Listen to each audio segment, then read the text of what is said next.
يجب الآن فتح المخازن وتصليح كل الجماهير من كل أنواع الأسلحة. ايه ده؟ بيضربوا نار.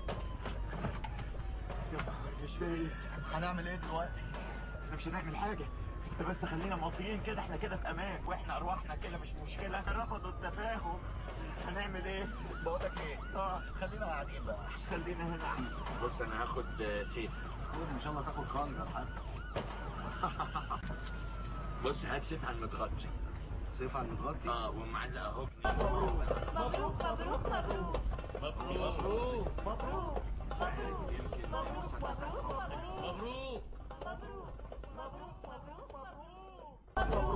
مبروك مبروك مبروك مبروك مبروك مبروك مبروك مبروك مبروك يجب الآن فتح المخازن وتصليح كل الجماهير من كل أنواع الأسلحة.